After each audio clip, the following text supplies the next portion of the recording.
മകൻ മനോജിൻ്റെ ഭവനത്തിൽ. അദ്ദേഹം ഇപ്പം നോർത്തിൻ്റെ അല്ല, 504. അദ്ദേഹത്തിൻ്റെ പിതാവ് കർത്താവിൻ്റെ വേലയിലായിരുന്നു. അവർ കുന്നംകേരി എന്ന് പറയുന്ന സ്ഥലത്ത് വേല ചെയ്തതാണ്. അന്ന് അഖിലേന്ത്യാ ദൈവസഭയോടുള്ള ബന്ധത്തിൽ 504 ഇതിനപ്പുറം സൈഡാണ്. ഈ അടുത്ത സമയത്ത് അദ്ദേഹം തിരുവല്ലയിലെ സഭയിൽ ഒരു സഭായോഗത്തിന് സംബന്ധിക്കുവാനിടയായി. അപ്പോൾ അവർ എനിക്ക് തോന്നുന്നു ഡൽഹിയിലാണ്. അങ്ങനെ വർഷങ്ങൾക്ക് മുമ്പ്, അതൊരു 30-32 വർഷം മുമ്പാണ്. പിന്നെ ഇവിടെ വേറൊരു സണ്ണിച്ചായനുണ്ട്. സണ്ണിച്ചായനും പെങ്ങള് റോസമ്മ. എന്ത് എന്തിയാ റോസമ്മ? അയ്യാതിരിക്കുകയാണ്. ഇപ്പം ലോകത്തോടൊന്നും വലിയ താല്പര്യമില്ല. അപ്പോൾ അവിടെ പല ആവർത്തി വന്ന് പാർത്തിട്ടുണ്ട്, ശുശ്രൂഷിച്ചിട്ടുണ്ട് കർത്താവിന് മടുക്കും. എന്നാൽ ഇവിടെ ആദ്യമായിട്ടാണ് വരുന്നത്. ഇവിടെ ഒരു സ്ഥലമുണ്ടല്ലോ, പനക്കച്ചറ, അത് ആ സൈഡായിട്ടുള്ളത്. അവിടെയും വന്നിട്ടുണ്ട്. വീണ്ടും ഇങ്ങനെ ഈ സ്ഥലത്തെത്തുവാൻ ദൈവം കൃപ ചെയ്തല്ലോ. ദൈവം എല്ലാവരെയും അനുഗ്രഹിക്കട്ടെ. ദൂരെ നിന്നൊക്കെ യാത്ര ചെയ്ത് അനേകര് ഇന്ന് രാത്രി ഇവിടെ സംബന്ധിക്കുന്നു. ദൈവം നിങ്ങളെ എല്ലാവരെയും അനുഗ്രഹിക്കട്ടെ. മൈക്ക് ഓപ്പറേറ്റ് ചെയ്യുന്ന സഹോദരങ്ങളെയും ദൈവം അനുഗ്രഹിക്കട്ടെ. ഇന്ന് രാത്രി ദൈവത്തിൻ്റെ മടിത്തിൽ നിന്ന് നമുക്ക് ശാന്തമായിട്ട് ചിന്തിക്കണം. കഴിഞ്ഞ രാത്രിയിൽ ദൈവം തൻ്റെ ജനത്തെ സഹായിച്ച് അനുഗ്രഹിച്ച് ദാസനെ ഉപയോഗിച്ചല്ലോ. നാളെ രാത്രിയിലെ അറിവനുസരിച്ച് ദൈവസഭയുടെ ഓവർസിയർ എൻ്റെ സ്നേഹിതനും കൂടാണ് ബഹുമാന്യ കർത്തദാസൻ ജോമൻ ജോസഫ് അവർകൾ. അദ്ദേഹത്തെ ദൈവം ശക്തമായിട്ട് ഉപയോഗിക്കട്ടെ. നാളെ ദൈവം ഞങ്ങൾ ഏറെ വർഷത്തെ ആത്മീക ബന്ധമുണ്ട്. ദൈവത്തിൻ്റെ മഹത്വം. അദ്ദേഹത്തെ ദൈവം ആ സ്ഥാനത്ത് കൊണ്ടുവന്നതിനാൽ ഞാൻ ദൈവത്തിന് മഹത്വം കരയിട്ടുന്നു. കർത്താവ് അനുഗ്രഹിക്കട്ടെ. ഇന്ന് രാത്രി ദൈവത്തിൻ്റെ വചനത്തിൽ നിന്ന് വളരെ ലളിതമായിട്ട് ശാന്തമായിട്ട് നമുക്ക് ചിന്തിക്കാം. അതിനെ അടിസ്ഥാനമായിട്ട് ഒരു വാക്യം വായിക്കണം. മൈക്കിൽ കൂടെ വായിക്കുന്നത് ഉചിതമായിരിക്കും. മക്കളാരെങ്കിലും വായിച്ചു തരാമോ? മൈക്കുണ്ടോ? മൈക്കല്ലോ നിറഞ്ഞിരിക്കുന്ന 4 എണ്ണം. 4 എണ്ണം അവർക്ക് കൊടുക്കും. ഇങ്ങോട്ട് കൊടുക്കും. എല്ലാവരും വായിക്കണം. ഇവിടെ ആരെങ്കിലും വായിക്കാനുണ്ടോ? എന്നാ മോൻ വായിച്ചു. നിങ്ങൾക്ക് കണക്കമുണ്ടോ വായിക്കുന്നതിന്? വായിക്കുമോ? തെറ്റരുത്.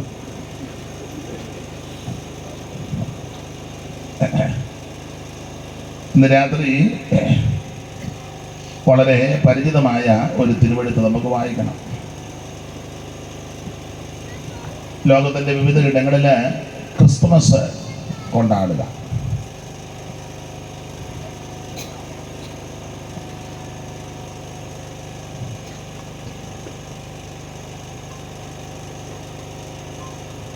ആട്ടെ, ഇന്ന് രാത്രി യേശുക്രിസ്തുവിൻ്റെ തിരുജനനം, അവിടുത്തെ ജഡാവതാരമെടുത്ത് അവിടുന്ന് തിരുജനനം നടന്നു. അപ്പോൾ ക്രിസ്തുയേശുവിൻ്റെ തിരുജനനത്താൽ നമുക്കുണ്ടായ സാധ്യതകൾ, അങ്ങനെയുള്ള വിഷയങ്ങൾ ചിന്തിപ്പാൻ ഇന്ന് രാത്രി കർത്താവ് ശരണപ്പെടുകയാണ്. അതിനടിസ്ഥാനമായിട്ട് ഒരു വാക്യം വായിക്കാം. മീഖ പ്രവചനം 5-ാം അധ്യായത്തിൻ്റെ 2-ാമത്തെ തിരുവെഴുത്ത് വായിച്ച് സഹായിക്കണം. മീഖ പ്രവചനം 5-ാം അധ്യായത്തിൻ്റെ 2-ാമത്തെ തിരുവെഴുത്ത്.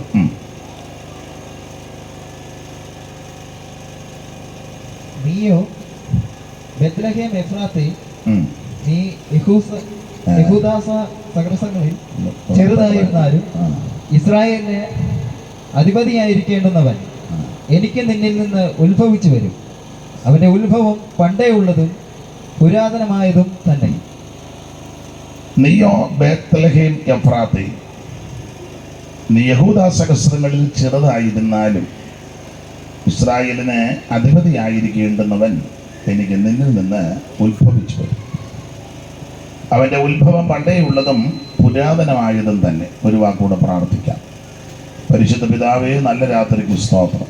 കൂടപ്പെട്ടിരിക്കുന്ന എല്ലാവരെയും ആശീർവദിക്കണം. സന്നിധി ബോധം ഞങ്ങൾക്ക് നൽകണം. പ്രിയപുത്രനെ ഞങ്ങളെ കൂടി മഹത്വപ്പെടുത്തണം. യേശു ക്രിസ്തുവിൻ്റെ തുല്യനാമത്തിൽ തന്നെ ആമേൻ. ആമേൻ പറഞ്ഞില്ലായിരുന്നു. നമ്മുടെ കരവും ശബ്ദവും ഉയർത്തി ദൈവത്തെ മഹത്വപ്പെടുത്താം. ദേവദൂതൻ പശുശാലയിൽ നരനായി, ദേവദൂതൻ പശുശാലയിൽ നരനായി, ദേവദൂതൻ പശുശാലയിൽ നരനായി.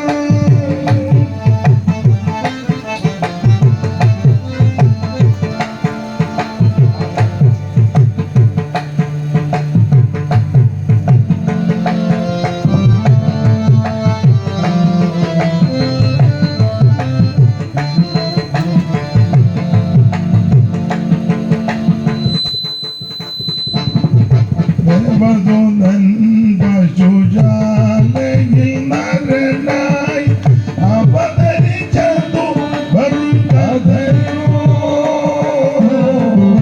ദേവദൂതൻ പശുശാലയിൽ നരനായി അവതരിച്ചതു വെറും കഥയോ. ഭുവനമൊന്നാകെ ചമച്ചവനോടു ചെറുപവനമു ലഭിച്ചതില്ലെന്നോ. ഭുവനമൊന്നാകെ ചമച്ചവനോടു ചെറുപവനമും ലഭിച്ചതില്ലെന്നോ.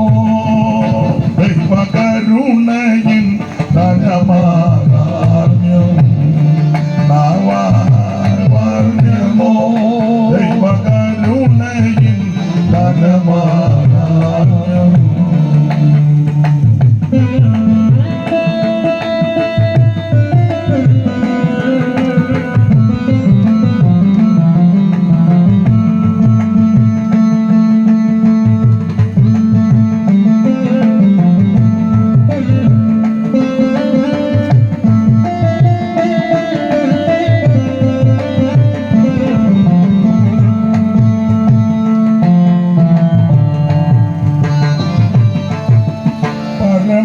പരമസമ്പന്നനെ ധരണിയിലേനോ.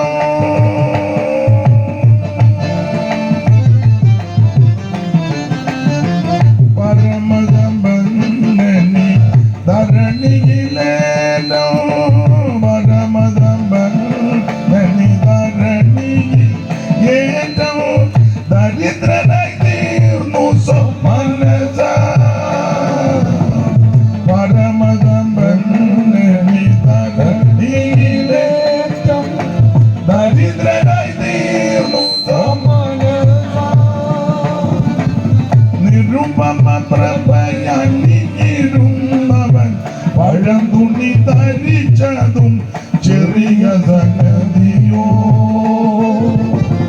നിരുപമ പ്രഭയണിഞ്ഞിരുന്നവൻ പഴം തുണി ധരിച്ചതും ചെറിയ സംഗതിയോ. ദൈവകരുണയിൻ ധനമാകാമ്യോ നാവാർണ്യമോ. ദൈവകരുണയിൻ ധനമാകാമ്യോ നാവാർണ്യമോ. ദൈവകരുണയിൻ ധനമാകാമ്യോ.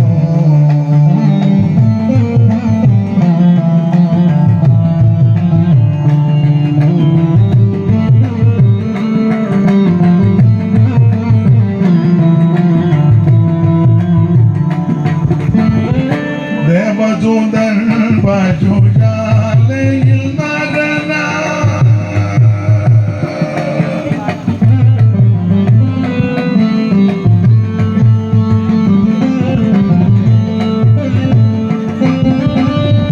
ദേവദൂതൻ പശുശാലയിൽ നരനായി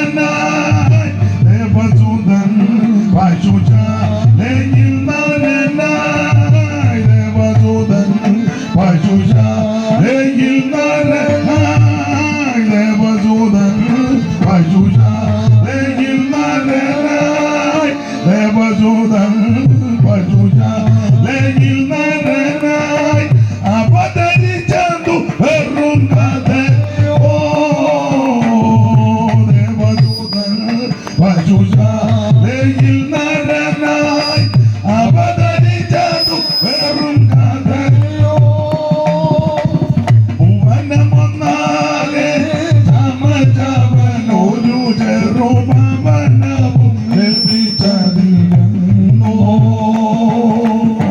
ഭുവനമൊന്നാകെ ചമചവനൊരു ചെറുപവനവും ലഭിച്ചതില്ലെന്നോ ദൈവകരുണയും ദാനമാഹാത്മ്യം നാവാൽ വർണ്യമോ ദൈവകരുണയും ധനമാഹാത്മ്യം നാവാൽ വർണ്യമോ ദൈവകരുണയും ധനമാഹാത്മ്യം നാവാൽ വർണ്യമോ ദൈവകരുണയും ധനമാഹാത്മ്യം നാവാൽ വർണ്യമോ ദൈവകരുണയും ധനമാഹാത്മ്യം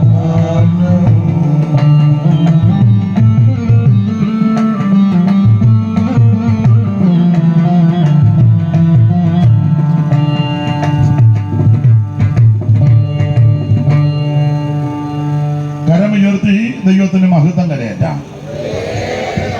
വായിച്ച തിരുവെടുത്ത് ഒരിക്കൽ കൂടി വായിച്ച് സഹായിക്കണമെന്ന് കർത്തൃനാമത്തിൽ അപേക്ഷിക്കുന്നു. നീയോ ബേത്ലഹേം എഫ്രാത്തേ, നീയോ ബേത്ലഹേം എഫ്രാത്തേ, നീ യഹൂദാ സഹസ്രങ്ങളിൽ ചെറുതായിരുന്നാലും ഇസ്രായേലിന് അധിപതിയായിരിക്കേണ്ടുന്നവൻ എനിക്ക് നിന്നിൽ നിന്ന് ഉത്ഭവിച്ചു വരും. അവന്റെ ഉത്ഭവം പണ്ടേയുള്ളതും പുരാതനമായതും തന്നെ. ഒരിക്കൽ കൂടി ദൈവത്തെ മഹത്വപ്പെടുത്താം. അനുഗ്രഹപ്രദമായ തിരുവെടുത്താണ് ഇന്ന് രാത്രി വായിച്ചു കേട്ടത്. മീഖ പ്രവചനം 5-ാം അധ്യായത്തിന്റെ 2-ാമത്തെ വാക്യമാണ്. ഈ സത്യവേദ പുസ്തകം നമുക്ക് എപ്പോഴാണ് യോഗം പ്രസംഗം നിർത്തേണ്ടത്? 9-നാണോ?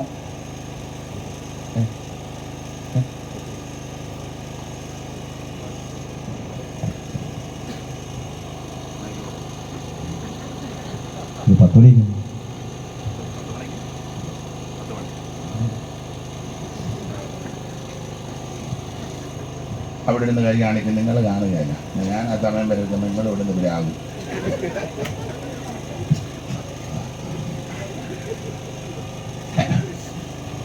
അപ്പോൾ ഇന്ന് രാത്രി ദൈവം അനുവദിച്ചാൽ 10 മണിക്ക് മുമ്പ് അല്ലേ, 9:30 കഴിഞ്ഞു.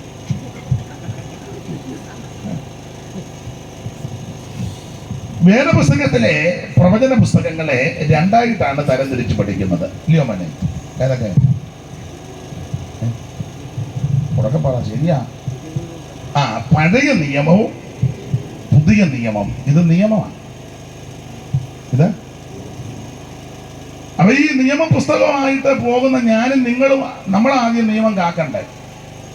2 പേര് പോകണ്ട, വൈക്കൽ 4 പേരെ വെച്ചോണ്ടാ കയ്യിരിക്കുന്ന പുസ്തകം.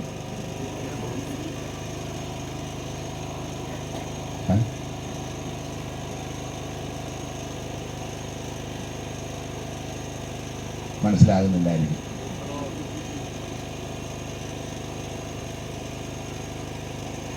പാലത്തേലെ ഓവർടേക്ക് ചെയ്യരുത്, അവിടെ തന്നെ ചെയ്യുള്ളൂ. കയ്യിരിക്കുന്ന പുസ്തകം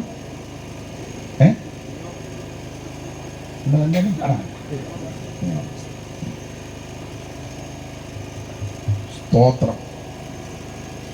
1-2 ഉദാഹരണം പറഞ്ഞതേ ഉള്ളൂ. ഈ പുസ്തകം എടുത്തുകൊണ്ട് പോകുന്ന മിക്കവരും നിയമം തെറ്റിച്ചായി പോകുന്നു.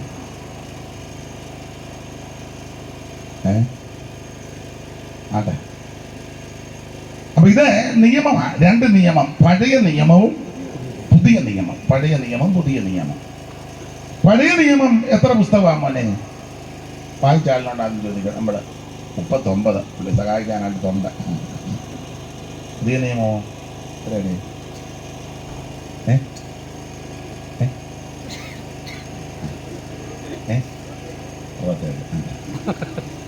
കുറയ്ക്കുന്നില്ല. 66 66 ഉള്ളൂ. പക്ഷെ പുതിയത് 40. കൊച്ചുങ്ങൾ ഓർക്കും ഇയാൾക്ക് എല്ലാത്തിൻ്റെ ദീനമാണ്. ഞങ്ങൾക്ക് ആളെ വിളിച്ചിട്ട് പ്രഥമത്തേക്ക് അയാൾ പറയാൻ പാടില്ല, ഞങ്ങളോട്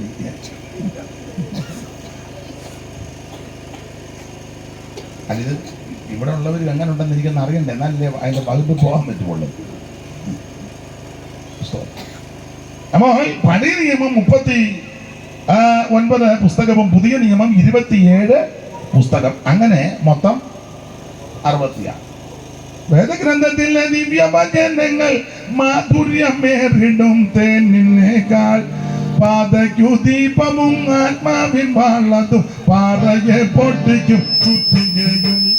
പാതയ്ക്കു ദീപവും ആത്മാവിൻ വാളതും പാറയെ പൊട്ടിക്കും ചുറ്റികയും.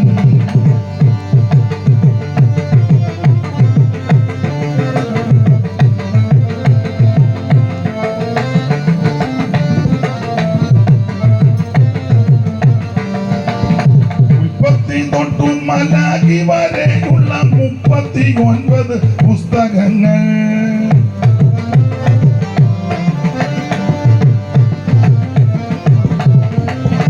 ഉൽപ്പത്തി തൊട്ടു മലാഖി വരെയുള്ള 39 പുസ്തകങ്ങൾ.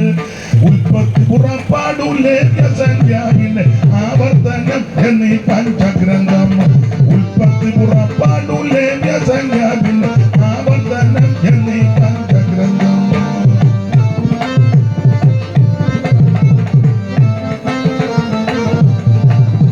അപ്പൊ ശ്രദ്ധിക്കുക, പഴയ നിയമത്തിലെ 39 പുസ്തകവും പുതിയ നിയമത്തിൽ 27 പുസ്തകം. പഴയ നിയമ പുസ്തകങ്ങളെ തരംതിരിച്ച് പഠിക്കുമ്പോൾ ആദ്യത്തെ 5 പുസ്തകം ചരിത്ര മോശയുടെ പഞ്ചഗ്രന്ഥങ്ങളാണ്. ഉൽപ്പത്തി പുസ്തകം, പുറപ്പാട് പുസ്തകം, ലേവ്യ പുസ്തകം, സംഖ്യാ പുസ്തകം, ആവർത്തന പുസ്തകം. അത് 5 പുസ്തകം മോശയുടെ പഞ്ചഗ്രന്ഥങ്ങളാണ്. 5 പുസ്തകം.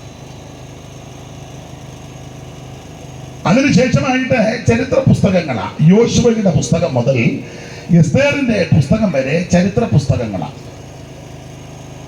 ശേഷമായിട്ട് സംഗീത പുസ്തകങ്ങളുണ്ട്. സങ്കീർത്തനങ്ങളും ഉത്തമഗീതവും പാട്ടുകളുടെ പാട്ടായ ഉത്തമഗീതവും ഇതെല്ലാം സംഗീത പുസ്തകങ്ങളാണ്. ശേഷമായിട്ട് പ്രവചന പുസ്തകം. ഇപ്പൊ നിങ്ങൾ ചിലർ ചിന്തിക്കും ഇതൊക്കെ ആർക്കും അറിയാൻ പറ്റാത്ത ഇയാൾ ഇത് പറയാനാണോ ഇവിടെ പുസ്തകത്തിലുണ്ടെന്ന് ചോദിച്ചിട്ട് തെറ്റമില്ല. അപ്പോൾ ചിലർ അറിയാത്തവരുണ്ട്, കുറ്റമല്ല, അവരൊന്നും അറിയണമല്ല ഇതെന്തുവാണ്. അതിനാ ഈ പണ്ട് ഒരാൾ പ്രസംഗത്തിന് എഴുതുമ്പോൾ ഞാൻ ഇന്ന് പ്രസംഗിക്കാൻ പോകുന്ന വിഷയമാണ്, അറിയാവുന്നവർ കൈപൊക്കാൻ പറഞ്ഞു. പകുതി പേര് കൈപൊക്കി. അറിയാവുന്ന നിങ്ങളോട് പറയണ്ടല്ലോ. അറിയാൻ പാടില്ലാത്തവർ കൈപൊക്കാൻ പറഞ്ഞു. ശേഷമുള്ളവരും കൈപൊക്കി. അറിയാൻ പാടില്ലാത്ത നിങ്ങളോട് പറഞ്ഞിട്ടും വലിയ കാര്യമില്ല, ഞാൻ പോവാന്ന് പറഞ്ഞു. അപ്പം അങ്ങനെയല്ല, ഇന്ന് അറിയാൻ പാടില്ലാത്തവർക്ക് മനസ്സിലാക്കി തരാം. നിങ്ങൾക്ക് പലർക്കും അറിയാം. അപ്പൊ ശ്രദ്ധിക്കുക, ഇങ്ങനെയുള്ള 66 പുസ്തകത്തിൽ പഴയ നിയമത്തിലെ 39 പുസ്തകങ്ങളെ ഈ വിധത്തിലാണ് തരംതിരിച്ചിരിക്കുന്നത്. ഒടുവിൽ പഴയ നിയമത്തിലെ ഒടുവിലത്തെ പുസ്തകം പ്രവചന പുസ്തകമാണ്. യെശയ്യാ പ്രവചനം മുതൽ മലാഖി പ്രവചനം വരെയുള്ള പ്രവചന പുസ്തകം. ഈ പ്രവചന പുസ്തകങ്ങളെ 2 നിലയിലാണ് തരംതിരിച്ച് പഠിക്കുന്നത്. വലിയ പ്രവാചകന്മാരും ചെറിയ പ്രവാചകന്മാരും. പ്രവാചകന്മാരുടെ വലിപ്പം അനുസരിച്ചല്ല. ഇന്ന് അങ്ങനെയൊക്കെയാ നമ്മൾ വലിയ പ്രവാചകനെ ചെറിയ പ്രവാചകനെ തരംതിരിക്കുന്നത്. വില കൂടിയ വണ്ടിയിലെ ഇച്ചിരി ആരോഗ്യവും മണ്ണവും പൊണ്ണവും ഇച്ചിരി നിറവും നിലവാരവും ഒക്കെ ഉള്ളത്, ഇച്ചിരി പിടിപ്പുണ്ട്, വിലയേറിയ മൊബൈൽ കയ്യിലുണ്ട്, വലിയ വിലയുള്ള വണ്ടി, പിന്നെ പുള്ളിയുടെ ഡ്രസ്സിങ്, ഇതിലൊക്കെ നമ്മൾ പറയും വലിയ പ്രവാചകനാണെന്ന് പറയും. അതേസമയം വണ്ടി ഒന്നുമില്ല, സൈക്കിൾ പോലുമില്ല, സഞ്ചിയൊക്കെ തൂക്കി പാവത്താനെ നടന്നു വരിക, ചെരുപ്പ് ഒന്നും നല്ലതല്ല, പാരകണിൻ്റെ ആ ഷൂ ഒന്നുമില്ല, സോക്സ് ഒന്നുമില്ല, വലിയ വിലയേറിയ വസ്ത്രമൊന്നുമല്ല, നടന്നും ക്ഷീണിച്ചുമൊക്കെയാണ് വരുന്നത്. കാണാൻ വലിയ ചെതവും ചെമ്മാന്തരവും ഇല്ലെങ്കിൽ നമ്മൾ പറയും ചെറിയൊരു അല്ല. സഭയെ വന്നാലും അങ്ങനല്ലേ, അങ്ങനെ ഇരുത്തുന്നത് വരെ അങ്ങനെ. മനുഷ്യന്റെ പ്രകൃതി അതാണ്. ഞാനും നിങ്ങളുമല്ല അങ്ങനെ വലുതും ചെറുതും തരംതിരിക്കുന്നത്. എന്നാൽ ദൈവം അങ്ങനല്ല. പ്രവാചകന്റെ വലിപ്പമോ നീളമോ നെടുപ്പമോ കസർത്തൊന്നുമല്ല ദൈവം നോക്കുന്നത്, പ്രവചനത്തിന്റെ ആഴമാണ്. അങ്ങനെ നോക്കി പ്രവചിക്കുമ്പോൾ വലിയ പ്രവാചകന്മാരും ചെറിയ പ്രവാചകന്മാരും. വലിയ പ്രവാചകന്മാരാണ് യെശയ്യാവ്, യെരമ്യാവ്, യെഹെസ്കേൽ, ദാനിയേൽ. ചെറിയ പ്രവാചകന്മാരാണ് ഹോശിയ മുതൽ മലാക്കി വരെയുള്ളതായ പ്രവാചക വൈദ്യന്മാർ. നമ്മൾ ഇന്ന് രാത്രി ചെറിയ പ്രവചന പുസ്തകമാകുന്ന മീഖ പ്രവചനം അതിൻ്റെ 5-ാം അധ്യായം 2-ാം വാക്യമാണ് ഇന്ന് രാത്രിയിലെ ചിന്തയ്ക്ക് വായിച്ചത്. മീഖ പ്രവചനം ഏതാണ്ട് വേദപുസ്തകത്തിലെ 33-ാമത്തെ പുസ്തകമാണ് മീഖ പ്രവചനം. ഇദ്ദേഹത്തെ പറ്റി പഠിക്കുമ്പോൾ യെശയ്യാ പ്രവാചകന്റെ സമകാലികനായിരുന്നു മീഖ. വാക്കിന്റെ ഒരർത്ഥം അവൻ സ്തോത്രം, ദൈവത്തോട് സമനായിട്ട് ആരുള്ളൂ, അത് ആ വാക്കിന്റെ ഒരർത്ഥം. മീഖ അല്ലെങ്കിൽ മൈക്കിൾ. അപ്പോൾ ഇദ്ദേഹം യെശയ്യാ പ്രവാചകന്റെ സമകാലികന. മോനെ മീഖ 1:1 വായിച്ചു. 1:1. യോഥാം, ആഹാസ്, യെഹിസ്കിയാവ് എന്നീ യഹൂദ രാജാക്കന്മാരുടെ കാലത്ത് മോര്യസ്നായ മീഖായിക്കുണ്ടായതും അവൻ മോരസ്ത്യനായ മീഖ, എനിക്കൊന്നും വെട്ടമില്ലെന്ന് തോന്നുന്നു. അവിടെ ഇവിടെ ഇരിക്കുന്നോ? മീഖായിക്കുണ്ടായതും ഇവിടെ ഇരിക്കാൻ അവിടെ ചില വെളിച്ചം കുറവുണ്ട്.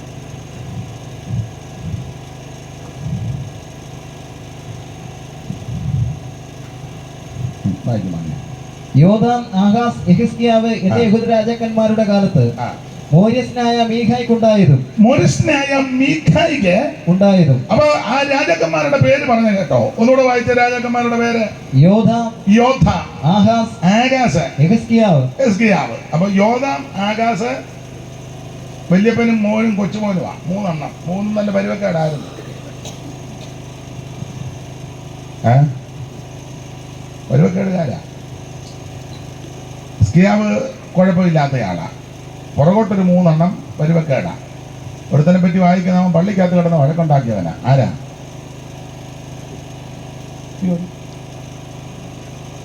ഉസിയാവ്. ദിനവൃത്താന്തങ്ങളുടെ 2-ാം പുസ്തകം അതിൻ്റെ 26-ാം അധ്യായത്തിൻ്റെ 16 അല്ലയോ? ഒന്ന് നോക്കിക്കേ. കണ്ണിൽ തുറങ്ങുന്നിടത്തുണ്ടല്ലോ. 16 ഇവിടെ കണ്ണിൽ തുറങ്ങുന്നില്ലേ? അവൻ ബലവാനായപ്പോൾ അവന്റെ ഹൃദയം അവന്റെ നാശത്തിനായിട്ട് നിഗളിച്ചു അടുത്തത്. അവൻ തന്റെ ദൈവമായ യഹോവയോട് കുറ്റം ചെയ്ത് ധൂപപീഠത്തിന്മേൽ ധൂപം കാട്ടുവാൻ യഹോവയുടെ ആലയത്തിൽ കടന്നുചെന്നു. അസര്യ പുരോഹിതനും അവനോടുകൂടെ ധൈര്യശാലികളായി യഹോവയുടെ 80 പുരോഹിതന്മാരും അവന്റെ പിന്നാലെ അകത്തിയെന്ന് ഉസിയ രാജാവിനെ തടുത്ത് അവനോട്, ഉസിയാവേ, യഹോവയ്ക്ക് ധൂപം കാട്ടുന്നത് നിനക്ക് വിഹിതമല്ല. ധൂപം കാട്ടുവാൻ വിശുദ്ധീകരിക്കപ്പെട്ട അഹരോന്യരായ പുരോഹിതന്മാർക്കത്രേ വിശുദ്ധ മന്ദിരത്തിൽ നിന്ന് പൊയ്ക്കൊള്ളുക. ലംഘനമാകുന്നു നീ ചെയ്തിരിക്കുന്നത്. അതും നിന്റെ ദൈവമായ യഹോവയുടെ മുൻപാകെ നിനക്ക് മാനമായിരിക്കയില്ല എന്ന് പറഞ്ഞു. ധൂപം കാട്ടുവാൻ കയ്യിൽ ധൂപകലശം പിടിച്ചിരിക്കെ ഉസിയാവ് കോപിച്ചു. മതി. അപ്പോൾ പള്ളിക്കകത്ത് വെച്ച് വഴക്കുണ്ടാക്കിയവനാ ഉസിയ. അങ്ങനെ സഭയിൽ കിടന്ന് വഴക്കുണ്ടാക്കുന്നവന്മാരുണ്ട്. ആരാധന തുടങ്ങുന്നതിന് ഉമ്മാര് വഴക്കുണ്ടാക്കും. സാക്ഷി പറയുമ്പോൾ ഉമ്മാര് വഴക്കുണ്ടാക്കാനുള്ള പൂള് വെച്ചേച്ച് ഇരിക്കും. ഇത് കഴിയുമ്പം ഉമ്മാര് മുറ്റത്തിറങ്ങി വഴക്കുണ്ടാക്കാൻ ധാരാളം പേര് എനിക്കറിയാം. നിങ്ങൾക്കറിയാമോ? എനിക്കറിയാം. പള്ളിയിൽ വരുന്നത് വഴക്കുണ്ടാക്കാനല്ല. ചിലരെ വഴക്കുണ്ടാക്കാനായിട്ട് ഞായറാഴ്ച കുളിച്ചൊരുങ്ങി വരുന്ന ആൾക്കാരുണ്ട്. ഇന്ന് ഞാനൊരു വഴക്കുണ്ടാക്കും. ദൈവത്തെ ആരാധിക്കാൻ വരുന്ന വഴക്കിനും പുക്കാറിനുമല്ല. ഒരാഴ്ച നിന്നെ നടത്തി സൂക്ഷിച്ച ദൈവത്തെ മഹത്വപ്പെടുത്തുവാനും സ്തുതി സ്തോത്രങ്ങൾ അർപ്പിക്കാനാ വരുന്നത്. ചർച്ച വന്ന് വഴക്കുണ്ടാക്കിയാൽ ബേബി നീ ഒരു നടക്ക് പോകുകയല്ല. എൻ്റെ വെമ്പളയ്ക്കും സുഖമാകുകയല്ല. അവളാ പൂള് വെച്ച് നിന്നെ വിടുന്നത്. അവൾ പറയും, നിങ്ങൾ മിണ്ടാത്തതുകൊണ്ടായി തുറന്ന് ഞങ്ങൾ പെണ്ണുങ്ങൾ പറയാൻ അവൻ എന്നാൽ ഇന്ന് മിണ്ടുമെന്നും പറഞ്ഞാൽ വരുന്നത്. എൻ്റെ എല്ലാം അവളെ സ്ക്രൂ വെച്ച് വിട്ടതാ. എന്നെ ഇങ്ങനെ തുറച്ചു നോക്കുന്നേ. ഇതിനെല്ലാം പിൻപിൽ പ്രവർത്തിക്കുന്നവൻ സകല എണ്ണം മേടിക്കും. സ്തോത്രം. പള്ളിയിൽ വരുന്നത് വഴക്കുണ്ടാക്കാനല്ല, അലോഗ്യം ഉണ്ടാക്കാനല്ല. ദൈവത്തിന് മഹത്വം, ദൈവത്തെ മഹത്വപ്പെടുത്താനാ. നാം ഒന്നിച്ച് അവിടുത്തെ നാമത്തെ ഉയർത്താനാ. സ്തോത്രം. ഇയാള് പള്ളിക്കകത്ത് കിടന്ന് ധൂപം കാട്ടുവാൻ ധൂപകലശം കയ്യിൽ പിടിച്ചിരിക്കുക ഉസിയാവ് കോപിച്ചു. വേദപുസ്തകം കൈ വെച്ചുകൊണ്ട് വഴക്കുണ്ടാക്കുന്ന ആൾക്കാരറിയാം. പിന്നെ ചിലര് ഇച്ചിരുടെ മര്യാദയുള്ളവരാ. നീ ഇത് പിടിച്ചാൽ ഞാൻ രണ്ട് കാര്യം പറഞ്ഞിട്ട് ആടെ അവൻ അത്രയും വെളിവുണ്ടല്ലോ. പണ്ടൊരാൾ വഴക്കുണ്ടാക്കിയത് എറിയാനൊന്നും കിട്ടില്ല. വേദപുസ്തകത്തിനുണ്ട്, കാരണം കനമുണ്ടല്ലോ. ദൂരെ പോയി കല്ലെടുത്തോണ്ട് വന്ന താമസമല്ല, എന്നിട്ട് അരിശം പോകുന്നു. എന്ത് വന്നോ ഇവനൊക്കെ വരാൻ പോകുന്നു. അപ്പോൾ പള്ളിക്കകത്ത് വെച്ച് വഴക്കുണ്ടാക്കി. 10 ഗുണം 10 ഗുണം എന്നൊരു ചൊല്ലുണ്ട്. യവനൊരു മകനുണ്ടായിരുന്നു, അവൻ പള്ളിയിലോട്ട് കയറുകയല്ലായിരുന്നു. 27:1-2 വായിച്ചേ.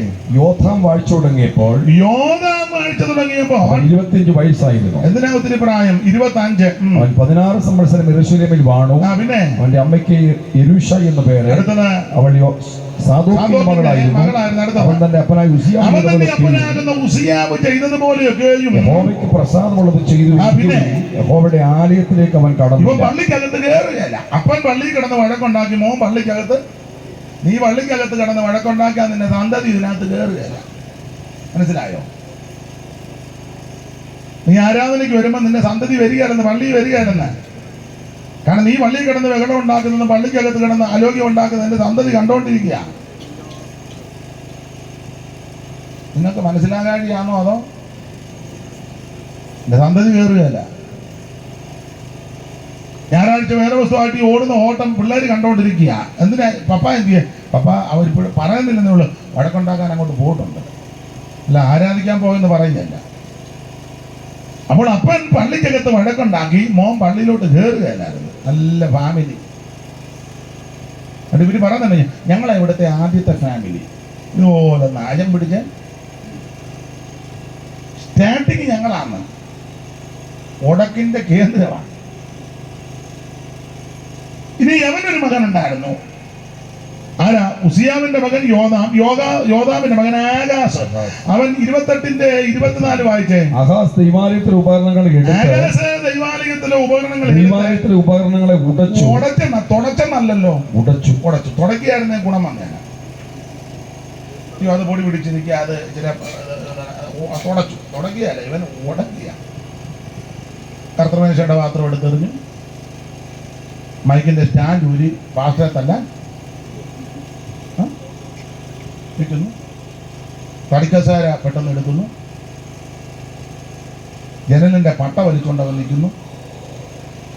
ഉണ്ടെന്ന് അങ്ങനെയുള്ള ഒത്തിരി എണ്ണം. ഇവൻ ദൈവാലയത്തിലെ ഉപകരണങ്ങൾ എടുത്ത് ഉടച്ചു. എങ്ങനെയുണ്ട്? ആടെ ഇത് പറഞ്ഞാൽ പിന്നെ അവരെ പറ്റി പറയേണ്ടി വരും. ഇവന്മാരെ പറ്റി പറയാതിരിക്കുന്നതാണ് നല്ലത്. സ്തോത്രം. ആകാശ ദൈവാലയത്തിലെ ഉപകരണങ്ങൾ എടുത്ത് യഹോവയുടെ ആലയത്തിന്റെ വാതിലുകൾ അടച്ചു. ഹോള് പൂട്ടി.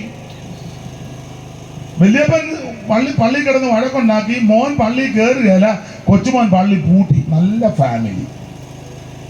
അത് പറയുന്നത് എന്നാണെന്നറിയോ? എന്റെ ഗ്രാൻഡ് ഫാദറാണ് ഇത് തുടങ്ങിയത്. ഞങ്ങളുടെ വീട്ടിലായത് സ്റ്റാർട്ട് ചെയ്തത്. ഇപ്പൊ എങ്ങനെ പരിവക്കേടായല്ലോ. ദൈവത്തിന് മഹത്വം. ആ ഭാഗം വിട്ടേക്കാം, വെറുതെ എന്തിനാ ആരോഗ്യം ഉണ്ടാക്കുന്നത്. അപ്പൊ ശ്രദ്ധിക്കുക, ഇങ്ങനെയുള്ള യോധാവും ആകാശവും ഹിസ്കിയാവ്, അവരുടെ മകനായ ഹിസ്കിയാവ്, അവരുടെ കാലത്ത് ആ മീഖായുടെ പ്രവചനം എന്ന് പറഞ്ഞ യെശയ്യാവിന്റെ സമകാലികന. യെശയ്യാ പ്രവചനം 1-ാം അധ്യായത്തിന്റെ 1-ാം വാക്യം വായിച്ച മോനെ. യെശയ്യാ പ്രവചനം 1:1. ആമോസിന്റെ മകനായ യെശയ്യാവ്, യഹൂദ രാജാക്കന്മാരായ ഉസ്സിയാവ്, യോഥാം, ആഹാസ്, യെഹിസ്കിയാവ് എന്നിവരുടെ കാലത്ത് യഹൂദ. ഈ കാര്യത്തിൽ തന്നെ മീഖാ 1:1 പറഞ്ഞു. അപ്പോൾ യെശയ്യാവും മീഖായും സമകാലികരാ. ഒരേ കാലയളവിൽ പ്രവചന ശുശ്രൂഷ നടത്തിയ 2 പേരാണ് യെശയ്യാവും മീഖായും. ദൈവത്തിന്റെ മഹത്വം. ഈ മീഖാ പ്രവചനത്തിലെ പ്രധാന ചിന്ത 6-ാം അധ്യായത്തിന്റെ 8-ാം വാക്യം. വായിച്ചേ. 6:8 3 കാര്യം ഇവിടെ പരാമർശിച്ചിട്ടുണ്ട്. വായിച്ചേ. മൈക്ക് കൂടെ വായിക്കും മോനെ. മനുഷ്യ മനുഷ്യ നല്ലത് എന്തെന്ന് അവൻ നിനക്ക് കാണിച്ചു തന്നിരിക്കുന്നു. ന്യായം പ്രവർത്തിപ്പാനും ദയാതൽപരനായിരിക്കാനും നിന്റെ ദൈവത്തിന്റെ സന്നിധിയിൽ നിന്നെ തന്നെ താഴ്മയോടെ നടപ്പാനും അല്ലാതെ എന്താകുന്നു യഹോവ നിന്നോട് ചോദിക്കുന്നു. വേറെ എന്തുവാ ദൈവം ചോദിക്കുന്നത്? ഈ കാര്യമേ ദൈവം ചോദിക്കുന്നുള്ളൂ. നിന്റെ വസ്തു വേണ്ട, ആട് വേണ്ട, മാട് വേണ്ട, കോഴി വേണ്ട, താറാവ് വേണ്ട, ഏത്തക്കൊല വേണ്ട, പൂവമ്മക്കൊല വേണ്ട, കദളി വേണ്ട, ചെങ്കദളി വേണ്ട, നിന്റെ തേങ്ങായും വേണ്ട, മെഴുകുതിരിയും വേണ്ട, വെളിച്ചെണ്ണയൊന്നും വേണ്ട. അങ്ങനെ ഇവിടെ ഇരിക്കുന്നത്. ഇതൊന്നും ദൈവത്തിന് ആവശ്യമില്ലെന്ന് ദൈവം ഉദ്ദേശിക്കുന്നത്. ഒന്ന്, നീ ന്യായം പ്രവർത്തിക്കണം. 2, ദയാതൽപരനായിട്ടിരിക്കണം. 3, ദൈവസന്നിധിയിൽ നിന്നെ തന്നെ താഴ്ത്തണം. ഇതാ ദൈവം ഇഷ്ടപ്പെടുന്നത്. ന്യായം പ്രവർത്തിക്കണം. ഞാൻ എപ്പോഴും പറയും, എല്ലായിടത്തും പറയും, ചേട്ടന്റെ അനിയന്റെ വസ്തു ഒന്നും അടിച്ചു മാറ്റരുത്, അയലത്തുകാരന്റെ വസ്തു അടിച്ചു മാറ്റരുത്, അതിന് മാന്തരുത്. അതിന് മാന്തി വെച്ചത് ഈ മലയ്ക്ക് പോയത് കൊണ്ടോ പള്ളിയിൽ പോയത് കൊണ്ടോ മക്കയ്ക്ക് പോയത് കൊണ്ടോ ഒരു ഗുണവും വരികയല്ല. ന്യായം പ്രവർത്തിക്കണം. ചേട്ടനുള്ളത് ചേട്ടന് കൊടുക്കണം, അനിയനുള്ളത് അനിയന് കൊടുക്കണം, പെങ്ങ കോകരി ഉണ്ടെങ്കിൽ അത് കൊടുക്കണം, കൃത്യമായിരിക്കണം, കൃത്യമായിരിക്കണം. നിന്റെ കൈ വെടിപ്പായിരിക്കണം. കയ്യിൽ അകൃത്യം കരുതിയാൽ കർത്താവ് കേൾക്കുകയല്ല. സ്തോത്രം. ആർക്കും വലിയ താല്പര്യമില്ലെന്ന് തോന്നുന്നു. വേണ്ട ഇങ്ങനെ തന്നെ ഇരുന്നാൽ മതി, 10-നകം നിർത്തും. ന്യായമായിരിക്കണം. അന്യായത്തിന് കൂട്ടു നിൽക്കരുത്. ന്യായം പ്രവർത്തിക്കണം. ന്യായമായിരിക്കണം. ദൈവം നീതിയുള്ള ന്യായാധിപതിയാണ്. നീതിക്കായി മിശിക്ക തന്റെ വഴിയൊരുക്കുമ്പോൾ നീതികേടിൻ വഴികളെ താൻ നശിപ്പിച്ചിടുമേ. നീതിക്കായി മിശിക്ക തന്റെ വഴിയൊരുക്കുമ്പോൾ നീതികേടിൻ വഴികളെ താൻ നശിപ്പിച്ചിടുമേ.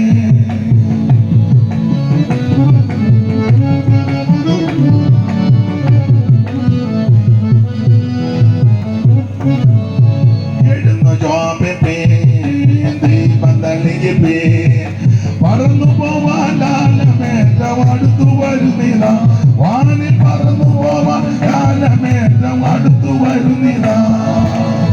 നീതിക്കായി മിശിക്ക തന്റെ വഴിയൊരുക്കുമ്പോൾ നീതികേടിൻ വഴികളെ നശിപ്പിച്ചിടുമേ. അപ്പൊ ശ്രദ്ധിക്കുക, നീതി ന്യായവും പ്രവർത്തിക്കണം. അത് ദൈവത്തിന്റെ ഇഷ്ടമാണ്. ദയാതൽപരനായിട്ടിരിക്കണം. ദയാതൽപരൻ. സ്തോത്രം. സഹജീവികളോട്, സമൂഹത്തോട്, ആമേൻ, പ്രിയപ്പെട്ടവരോടൊക്കെ ദയോടെ ഇടപെടണം. ദൈവം ദയ ഉള്ളത് കൊണ്ടാണ് നമ്മൾ ഇന്ന് രാത്രി ആയുസോടിരിക്കുന്നത്. ഇല്ല, ഒരെണ്ണം ഇവിടെ കാണുകയല്ല. അവിടെ വയനാട് പൊട്ടിയ ഉരുള് സൂക്ഷ ഇവിടെ പൊട്ടേണ്ടതാണ്. ചൂരന്മലയല്ലേ. ദയ ഉള്ളത് കൊണ്ടാണ് ഇവിടെ ഇരിക്കുന്നത്. അതെ, അവർ മഹാഭാവികളായതുകൊണ്ട് പോകുന്നതല്ല ഞാനീ പറഞ്ഞത്. അതിലും വലിയ വേന്ദ്രന്മാരാണ് ഈ ഏരിയയിൽ ഉള്ളത്. പിന്നെ നീ ഇന്ന് രാത്രി ഇവിടെ ഇരുന്ന് കിണങ്ങുന്നത് ദൈവം ദയ ഉള്ളതുകൊണ്ട്. നിന്റെ ദയ ജീവനേക്കാൾ നല്ലത് എൻ്റെ അവരങ്ങൾ നിന്ന് സ്തുതിക്കും. വിലാപങ്ങളിൽ വായിക്കുന്നത് നാം മുടിഞ്ഞു പോകാതിരിക്കുന്നത് അവിടുത്തെ ദയയാണ്. സ്തോത്രം. അത് ഓർത്ത് ദൈവത്തിന് മഹത്വം കൊടുത്തോണം. നിന്റെ വിശുദ്ധ ജീവിതം കൊണ്ടോ പ്രാർത്ഥനയുടെ ശ്രേഷ്ഠത കൊണ്ടോ നിന്റെ പരമാർത്ഥത കൊണ്ട് ഞാനും നിങ്ങളിവിടെ നിൽക്കുന്നതല്ല. ദൈവം ദയുള്ള ദൈവമായിരുന്നു. സ്തോത്രം. അവൻ ന്യായം പ്രവർത്തിക്കണം, ദയാതൽപരനായിട്ടിരിക്കണം. പിന്നെ ദൈവത്തിന്റെ സന്നിധിയിൽ നിന്നെ തന്നെ താഴണം. അഹങ്കരിക്കരുത്, നിഗളിക്കരുത്, ഡംബം കാട്ടരുത്. എന്ത് ഡംബികളോട് അഹങ്കാര വർത്താനം പറയരുത്. ചെല്ലുപടത്തിലെ എനിക്ക് ആരുടെ ഒരു കോളും വേണ്ട. അങ്ങനെ നിനക്ക് ജീവിക്കാൻ പറ്റുമോ?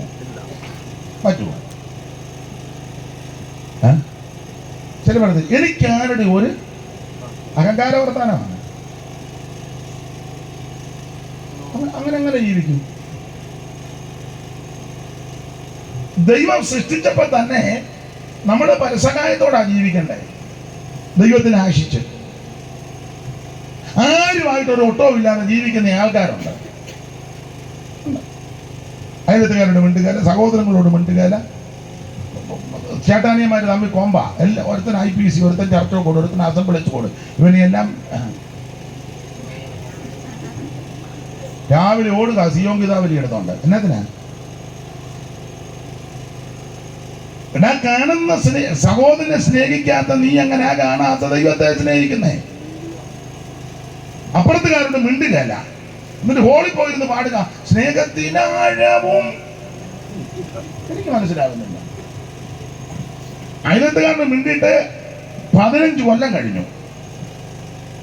10 മണിയായപ്പോ ഹോളിൽ പോയിരുന്ന് പാടുക സ്നേഹത്തിന് ആഴവും, നല്ല കപ്പ ഇളക്കുന്ന തുടുപ്പുണ്ട്. ബാക്കി എന്നെ കൊണ്ട് പറയിപ്പിക്കണ്ട.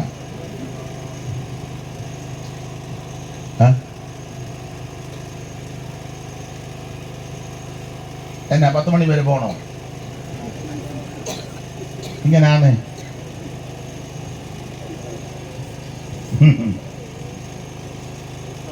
കാണുന്ന സഹോദരനെ സ്നേഹിക്കാത്ത നീയും ഞാനും അങ്ങനെ കാണാത്ത കൊച്ചൊക്കെ എടുക്കാതെ ഇവിടെ അടങ്ങിയിരിക്കും. ഇത് കേൾക്കും, ഗുണം വരുന്ന കാര്യമാണ് പറഞ്ഞു. കൊതുകിന് മരുന്നിരിക്കുന്ന പോലെ.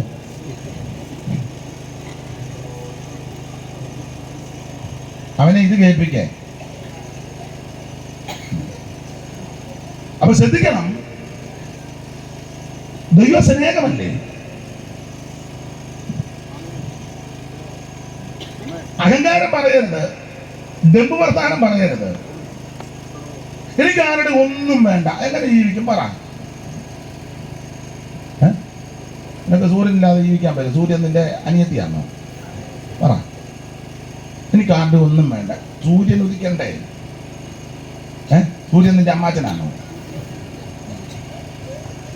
എനിക്ക് ആരുടെ ഒന്നും. വായു നിന്റെ അമ്മയുടെ അനിയത്തിയാണോ? വായു ഇല്ലാതെ ജീവിക്കാൻ പറ്റുമോ? പറ. പിന്നെ ആരുടെ ഒന്നും വേണ്ടെന്ന് പറഞ്ഞു?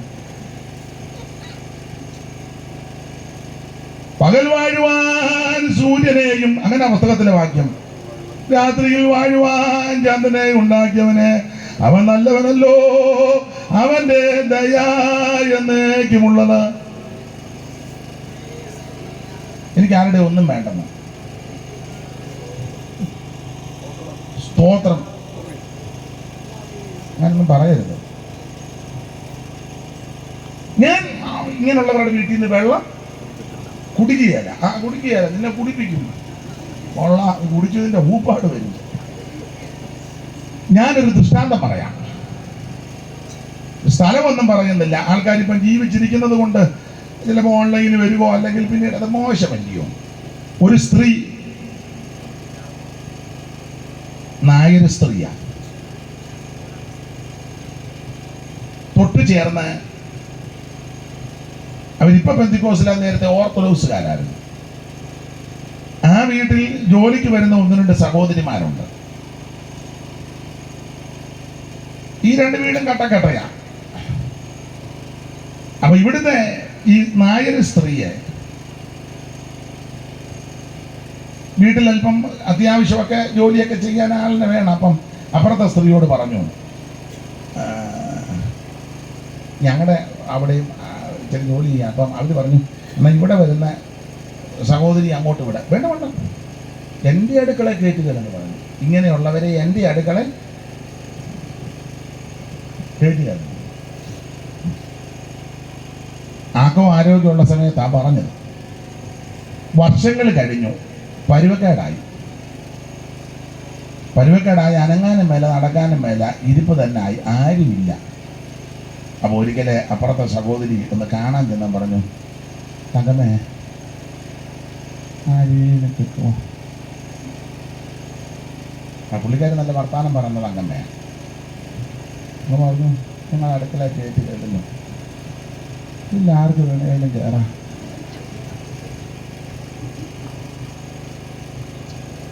മനസ്സിലായോ? അല്ല, നിങ്ങൾ അങ്ങനെയുള്ളവരെ ഇല്ലില്ല, എനിക്ക് എങ്ങനെയും ഉള്ളവരെ കിട്ടിയാണ്. പത്തി ഒതുങ്ങിയേ അഹങ്കരിക്കരുത്. നിഗളികളോട് ദൈവം എതിർത്ത് നിൽക്കും. പ്രാർത്ഥിക്കുന്നവർ അത്ര മോശമൊന്നുമല്ല. നമ്മളൊക്കെ പ്രാർത്ഥിക്കുന്നവരെല്ലാം നല്ല മീകായിലും ഗബ്രിയേലും വന്ന് നിരന്നിരിക്കുക കസേരയിൽ. ഞാൻ വിവരിക്കുന്നില്ല, വെറുതെ എന്തിനാ അലോഹ്യം ഉണ്ടാക്കുന്നത്. അവിടെ 3 കാര്യമാണ് മീകായിൽ കൂടി പറയുന്നത്. ഇതാ ദൈവം ഇഷ്ടപ്പെടുന്നത്. 1, ന്യായം പ്രവർത്തിക്കണം. 2, ദയാതൽപരനായിട്ടിരിക്കണം. 3, നിന്റെ ദൈവത്തിന്റെ സന്നിധിയിൽ നിന്നെ തന്നെ താഴ്ത്തണം, അഹങ്കരിക്കരുത്, നിഗളിക്കരുത്. വലിയ അഹങ്കാരവും നീളമൊക്കെ ഉള്ള പുള്ളിക്കാരൊക്കെ അവസാനം അങ്ങേയറ്റം പറ്റിയിരിക്കുന്നത് നമ്മൾ കണ്ടിട്ടുള്ളതല്ലേ. ഇപ്പം വയ്യ, നിഗളിക്കരുത്. ഏത് മനുഷ്യനും ഉറച്ചു നിന്നാൽ ആണ് നമുക്ക് വിട്ടേ. ഈ മീകാ പ്രവചനത്തിലെ വേറൊരു വിഷയം, നമ്മുടെ പാപങ്ങളെ സമുദ്രത്തിന്റെ ആഴത്തിലിട്ട് കളഞ്ഞ.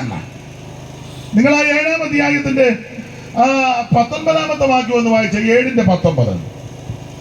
അവൻ നമ്മോട് വീണ്ടും കരുണ കാണിക്കും, നമ്മുടെ അകൃത്യങ്ങളെ ചവിട്ടിക്കളയും, അവരുടെ പാപങ്ങളൊക്കെ നീ സമുദ്രത്തിന്റെ ആഴത്തിൽ ഇട്ടുകളയും. അവരുടെ പാപങ്ങളെ നീ സമുദ്രത്തിന്റെ ആഴത്തിൽ ഇട്ടുകളയും. ഈ വാക്യം ഈ മീകാ പ്രവചനത്തിലാണ്. മാത്രമല്ല, ഈ മീകാ പ്രവചനത്തിന്റെ പ്രധാനപ്പെട്ട ഒരു വിഷയം പറയാം. മറ്റ് 40 എഴുത്തുകാരിൽ 39 എഴുത്തുകാർക്കും വെളിപ്പെടാത്ത വിഷയമാ മീകായിക്ക് വെളിപ്പെട്ടത്. അത് മറ്റൊന്നുമല്ല, ലോകരക്ഷകൻ എവിടെ ജനിക്കുമെന്നുള്ളത്. ലോകരക്ഷകൻ ജനിക്കുന്ന സ്ഥലത്തെ പറ്റി കൃത്യമായി പ്രവചിച്ച ആളാണ് മീഖ. വലിയ പ്രവാചകനാകുന്ന യെശയ്യാവിന് സ്ഥലം വെളിപ്പെട്ടില്ല. യെശയ്യാവ് പ്രവചിച്ചു, നമുക്കൊരു ശിശു ജനിച്ചിരിക്കുന്നു, നമുക്കൊരു മകൻ നൽകപ്പെട്ടിരിക്കുന്നു, ആധിപത്യം അവന്റെ തോളിലിരിക്കും, അവൻ അത്ഭുതമന്ത്രി, വീരനാം ദൈവം, നിത്യപിതാവ്, സമാധാന പ്രഭു എന്ന പേര് വിളിക്കപ്പെടും. മാത്രമല്ല, അവൻ സ്വോത്രം ആ കന്യക ഗർഭിണിയായ ഒരു മകനെ പ്രസവിക്കും. അപ്പോൾ പ്രസവിക്കുമെന്നും ജനിക്കുമെന്നൊക്കെ വലിയ പ്രവാചകൻ യെശയ്യാവിന് വെളിപ്പെട്ടെങ്കിലും കൃത്യം സ്ഥലം പ്രവചിച്ചത് മീഖായ, ചെറിയ പ്രവാചകനാണ്. അതാണ് നമ്മുടെ കുറുവാക്യം 5:2. ഈ മീകാ പ്രവചനത്തിന്റെ പ്രധാനപ്പെട്ട വിഷയങ്ങളിൽ ഒന്നതാണ്. മാത്രമല്ല, ഈ പ്രവചനത്തിലെ ഈ പുസ്തകത്തിലെ അവൻ തെക്കേ രാജ്യത്ത് ന്യായവതി വരുമെന്ന് പറഞ്ഞു. തെക്കേ രാജ്യത്തിലെ പ്രവാചകനാ മീഖ. ഈ രാജ്യത്ത് ന്യായവതി വരും. അത് യാക്കോബിന്റെ അതിക്രമം, അകൃത്യം. ആ 1-ാം അധ്യായത്തിന്റെ 5-ാം വാക്യം വായിച്ച 1:5. ഇതൊക്കെയും യാക്കോബിന്റെ അതിക്രമം, ഇത് ഒക്കെയും യാക്കോബിന്റെ അതിക്രമം. അടുത്തത് ഇസ്രായേൽ ഗൃഹത്തിന്റെ പാവങ്ങൾ നിമിത്തവുമാണ്. അടുത്ത വാക്യം, യാക്കോബിന്റെ അതിക്രമം എന്ത്? യാക്കോബിന്റെ അതിക്രമം എന്താ? ചോദ്യമാ. യാക്കോബ് എന്ന് ഉദ്ദേശിക്കുന്നത് ഇസ്രായേൽ ജനനദികളാണ്. യാക്കോബിന്റെ സന്തതി പരമ്പരകളാണല്ലോ 12 മക്കള്, രൂബേൻ മുതൽ ബെന്യാമീൻ വരെ. അതിൽ യഹൂദ ദേശത്ത് പാർക്കുന്ന യഹൂദ്യരും ബെന്യാമീനുമായ മിടുക്കന്മാരാ യെരൂശലേമ്യര്. അത് തെക്കേ ദേശമാണ്. അപ്പൊ തെക്കേ ദേശത്തോടുള്ള ബന്ധത്തിൽ പറയുക, അവൻ സ്വത്രം അകൃത്യം എന്താ? എന്തുവാ യാക്കോബിന്റെ അകൃത്യം? ന്യായവതിയെ പറ്റി പറയുക. ന്യായവതി ചുമ്മാതൊന്നും വരത്തില്ല, അതിന് വേണ്ടി കാരണമുണ്ട്. കാര്യമില്ലാതെ ഒരു കാര്യം ദൈവം ചെയ്യത്തില്ല. ആ കാര്യം എന്തുവാണ് ഇവിടെ കൊടുത്തിരിക്കുന്നത്? ഒന്നുകൂടെ വായിച്ചേ മോനെ, 5-ാം വാക്യം. ഇതൊക്കെയും യാക്കോബിന്റെ അതിക്രമം നിമിത്തവും ഇസ്രായേൽ ഗൃഹത്തിന്റെ പാവങ്ങൾ നിമിത്തമാകുന്നു. ഇസ്രായേൽ ഗൃഹത്തിന്റെ പാപം എന്തുവാ? യാക്കോബിന്റെ അതിക്രമം. എല്ലാം വിസ്തരിക്കാൻ നേരമില്ല, ഓടിച്ചു പോകാം. ദൈവത്തിന്റെ മഹത്വം. അതിക്രമം 1:7 വായിച്ചേ, 1:7. അതിലെ സകല വിഗ്രഹങ്ങളും തകർന്നു പോകും. വിഗ്രഹ സേവ, അതാ ഒരു അതിക്രമം. യാക്കോബിന്റെ വിസ്തരിക്കുന്നില്ല. പിന്നെ പോയി വായിച്ചു. ഇനി 2:2 വായിച്ചോ. അടുത്ത അത് ഈ ന്യായം വിധിക്കാനുള്ള കാരണം 2:2. അവർ വയലുകളെ മോഹിച്ച് പിടിച്ചു പറിക്കുന്നു, അവർ വീടുകളെ മോഹിച്ച് കൈക്കലാക്കുന്നു. അങ്ങനെ അവർ പുരുഷനെ അവന്റെ ഭവനത്തെ എന്ന് പറഞ്ഞാൽ പീഡനവും ദ്രവ്യാഗ്രഹവും ന്യായവിധി വരാനുള്ള കാരണം 1 വിഗ്രഹ സേവ, 2 അവൻ പീഡനവും ദ്രവ്യാഗ്രഹം. പിടിച്ചു പറിക്കരുത്, മറ്റുള്ളവന്റെ അപഹരിക്കരുത്, അന്യായമായിട്ടൊന്നും സമ്പാദിക്കരുത്. അന്യായമായി ധനം സമ്പാദിച്ചാൽ താനിടാത്ത മുട്ടമേൽ പൊടുന്നിരിക്കുന്ന തിത്തിരി പക്ഷിയെ പോലാണ്. തിത്തിരികൾ അന്യ മുട്ടയെ വിരിയിച്ചിടുമ്പോൾ ലുപ്തരായോർ ഭൂതനങ്ങളെ. തിത്തിരികൾ അന്യ മുട്ടയെ വിരിയിച്ചിടുമ്പോൾ ലുപ്തരായോർ ഭൂതനങ്ങളെ. മേൽ പോലും നിരുന്ന മാമോൻ കുട്ടികളാൽ പുറപ്പെടുന്ന എന്നവിടെ വന്നു ചേരി ഞാൻ മമകാല നിന്നെ വന്നു കണ്ടു വാഞ്ചതീരുക. എന്നവിടെ വന്നു ചേരി ഞാൻ മമകാല നിന്നെ വന്നു കണ്ടു വാഞ്ചതീരുക.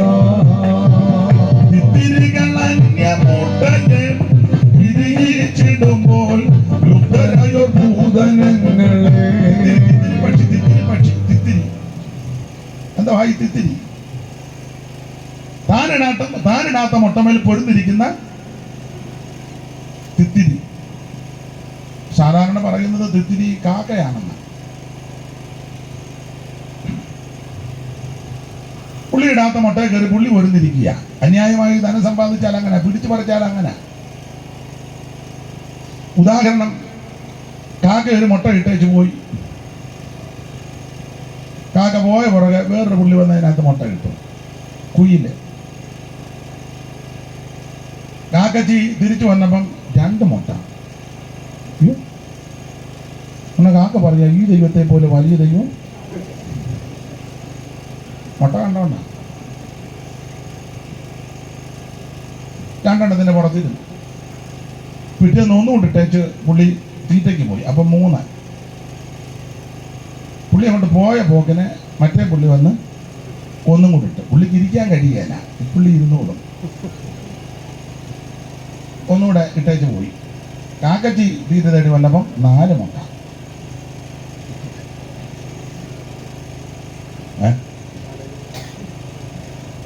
കാക്ക പറഞ്ഞു, നമ്മുടെ ദൈവത്തെ പോലെ വലിയ ദൈവം ആരുള്ളു പ്രിയതേ.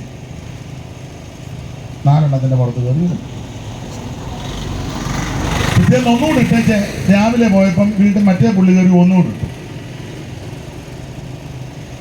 കാക്കച്ചി തിരിച്ചു വന്നപ്പം 6 മുട്ട. അയ്യോ, എന്നാ കാക്ക സാക്ഷി പറഞ്ഞു, അമ്മാമ്മ ഈ ദൈവത്തെ പോലെ അറിഞ്ഞാൽ മതി, ഞാൻ 3 ഇട്ടുള്ളൂ, പക്ഷെ എൻ്റെ കൂട്ടി 6 ഉണ്ട്. Wonderful, Jesus victory. അമ്മാമ്മ ഞങ്ങളുടെ കൂടെ വന്നാൽ മതി, അമ്മാമ്മ ചുമ്മാ ഇരുന്നാൽ മതി, മുട്ട വീണോളൂ ഉണ്ട്. ഇതാണോ സുവിശേഷം? അമ്മാമ്മ ചുമ്മാ ഇരുന്നാൽ മതി, മുട്ട എന്ന് പറഞ്ഞ് ഞാൻ അനുഭവസ്ഥയാണ്. പിന്നെ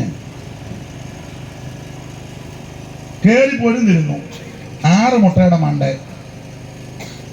ഇരുന്ന് സമയമായപ്പോൾ ഇതെല്ലാം മുട്ടയെല്ലാം വിരിഞ്ഞു. ചുരുക്കി പറഞ്ഞാൽ കുഞ്ഞുങ്ങളെല്ലാം പറഞ്ഞ ഈ ആദ്യം നോക്കിയിട്ട് പിടി കിട്ടുന്നില്ല. പക്ഷെ പപ്പത്ത് പോലും വെച്ച് ചില പഴുവായപ്പോൾ പണ്ടൊരാൾ പറഞ്ഞതുപോലെ അതിനെ പഠിപ്പിച്ചു. സ്തോത്രം. കാക്ക പഠിപ്പിച്ചു ക്രാ. ആദ്യാക്ഷരം പഠിപ്പിക്കുക മക്കളെ. അമ്മ പറയും പോലെ ക്രാ. ഉടനെ 3 എണ്ണം ക്രാ, 3 എണ്ണം കൂ. ചുരുക്കി പറഞ്ഞാൽ ഇച്ചിരി പരുവക്കേടായപ്പം അതുങ്ങൾ അതിൻ്റെ പാട്ടിന് പോയി ഇതിൻ്റെ 3 എണ്ണമായിട്ടിരിക്കുക. അപ്പം അന്യായമായി സമ്പാദിച്ചാൽ ഇങ്ങനെ ഇരിക്കും. നിനക്കത് ഉതകുകയല്ല. കൈപിടിപ്പായിരിക്കണം. പിടിച്ചു പറിക്കരുത്, മറ്റുള്ള ഉപദ്രവിക്കരുത്. മനസ്സിലായോ? അപ്പൊ യാക്കോബിന്റെ അതിക്രമം ഇതാ. അപ്പോൾ 2-ാം അധ്യായത്തിൽ ദ്രവ്യാഗ്രഹവും പിടിച്ചു പറിക്കും. ഇനി 3:10 വായിച്ച്. 3:10. അവൻ സിയോനെ രക്തപാതകം കൊണ്ടും യെരൂശലേമിനെ ദ്രോഹം കൊണ്ടും പണിയുന്നു. എല്ലാ വാക്യങ്ങളും എടുപ്പിക്കുന്നില്ല. അപ്പൊ രക്തപാതകം, വെറുതെ മനുഷ്യനെ ഉപദ്രവിക്കുകയും പീഡിപ്പിക്കുകയും കൊല്ലുകയും ചെയ്യുക. ദേശം രക്തപാതം കൊണ്ട് മലിനമായിരിക്കുക. ചായ കൊടുത്തില്ലെന്ന് പറഞ്ഞ് ഒറ്റ കൂത്തിന് കൊന്നു. 50 പൈസയുടെ തർക്കം ഒന്നില്ലേ? ഇല്ലേ? ഈ അടുത്ത കാലത്ത് ഒരു വല്യമ്മ തള്ളാനെ കൊന്നുവെച്ച് അടിച്ചിട്ട് പൊന്നുണ്ടായിരുന്നെടുത്തോണ്ട് തള്ള ഈ പ്രായത്തിന് ഇതിൽ ഇട്ടുകൊണ്ടിരുന്നത് എനിക്ക് ലാഭം.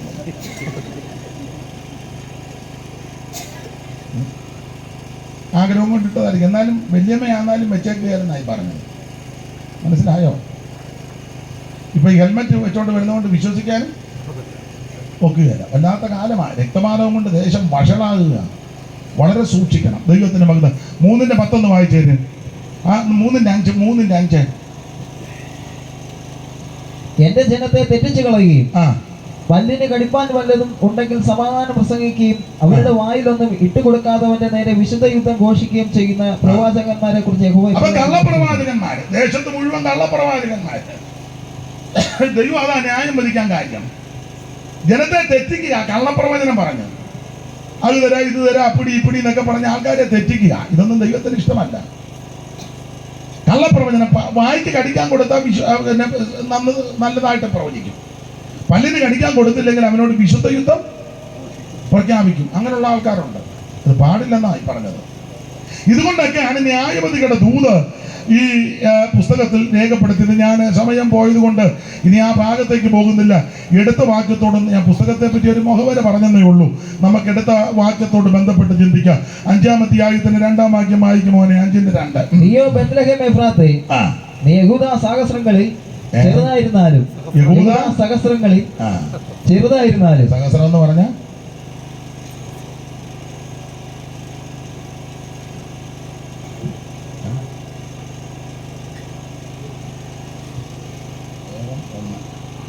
ദേശം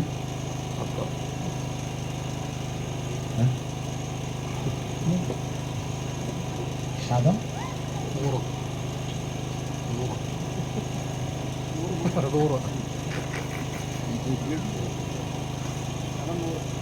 അർത്ഥം എത്ര വളരെയുണ്ടാകിലും തൃപ്തിയാകാ മനുഷ്യനൊരു കാലം, 10 കിട്ടുകിൽ 100 മതിയെന്നും,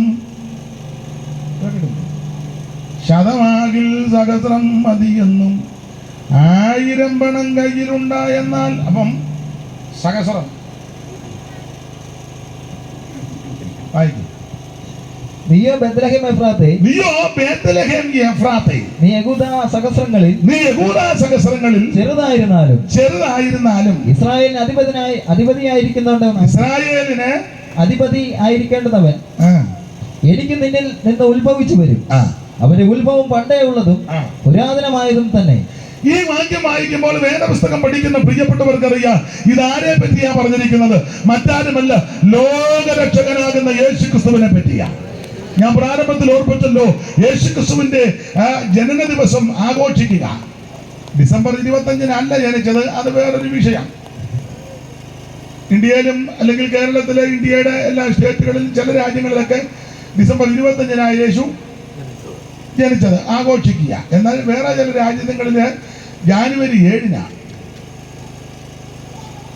യേശുവിന്റെ ഗതികേടാ. ഡിസംബറിൽ ഇവിടെ ജനിക്കണം, ജനുവരി പോയി അവിടെ ജനിക്കണം, ഫെബ്രുവരി പോയി ദൈവത്തിന് വരുന്ന ഓരോ.